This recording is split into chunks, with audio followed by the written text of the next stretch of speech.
Amazing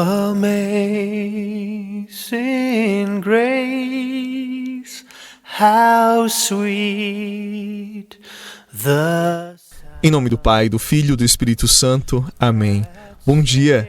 A palavra de Marcos no 2º capítulo. Naquele tempo, os discípulos de João Batista e os fariseus estavam jejuando. Então vieram dizer a Jesus: por que os discípulos de João e os discípulos dos fariseus jejuam e os teus discípulos não jejuam? Jesus respondeu: os convidados de um casamento poderiam por acaso fazer jejum enquanto o noivo está com eles? Enquanto o noivo está com eles, os convidados não podem jejuar. Mas vai chegar o tempo em que o noivo será tirado do meio deles. Aí então eles vão jejuar.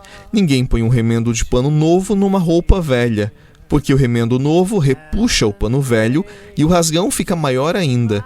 Ninguém põe vinho novo em odres velhos, porque o vinho novo arrebenta os odres velhos e o vinho e os odres se perdem. Por isso, vinho novo em odres novos. Palavra da salvação. Glória a vós, Senhor.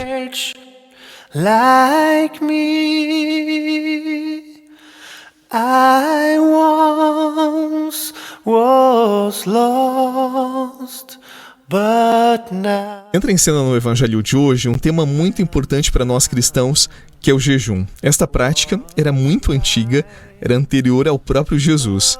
E é sobre ela que Jesus é questionado pelos fariseus e também pelos discípulos de João Batista. E a pergunta era: por que os discípulos dele, de Jesus, não jejuavam?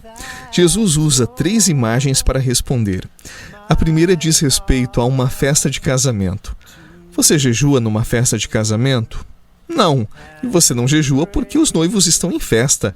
Você está celebrando com eles a alegria do matrimônio. Jesus é um noivo que desposa sua amada igreja. Naquele momento, já que o noivo estava entre os convidados, não havia razão, motivo para o jejum. Mas quando o noivo viesse a ser retirado, sim, os seus discípulos jejuariam. As outras 2 imagens vão noutra direção. Vamos entender melhor. Tanto os fariseus quanto os discípulos que ficaram com João Batista, eles não haviam reconhecido Jesus como o Messias. Jesus era uma novidade da parte de Deus que eles ainda não haviam se convencido. Daí a imagem que Jesus usa para despertar neles a fé. No odre, que já foi usado, você não poderia colocar um vinho novo. Do contrário, a força do vinho novo arrebentaria o odre. E se você tivesse um rasgo na sua roupa e colocasse um retalho novo, quando você lavasse aquela peça, o retalho iria encolher e o rasgo na sua peça de roupa ficaria muito maior. Por isso, o ensinamento de Jesus: vinho novo em odres novos e retalho novo em roupa nova. O que Jesus quer dizer com isto? Ele é o retalho novo e o vinho novo. Só conseguirão acolhê-lo quem for capaz de deixar para trás o velho homem, a vida de pecado, as misérias humanas. Porque manter um estilo de vida antigo, marcado pela mundanidade, e querer acolher o Evangelho não é possível. Para aceitar Jesus como Senhor da vida, é necessário coragem para renascer, para abandonar aquilo que não é vontade de Deus.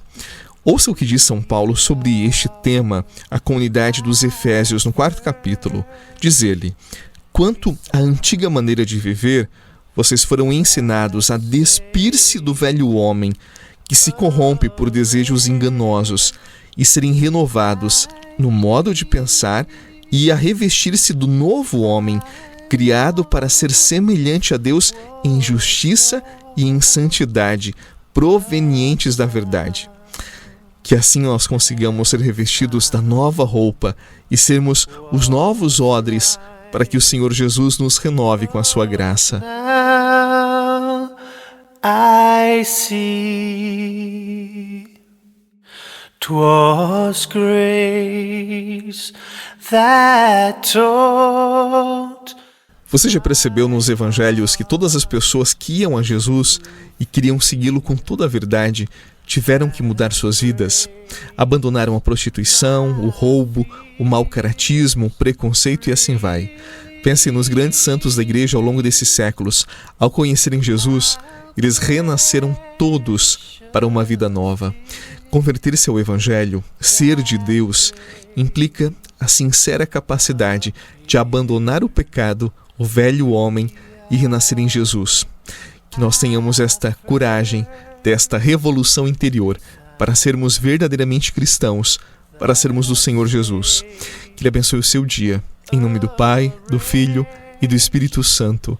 Amém. Excelente semana, paz, luz no seu caminho e até amanhã.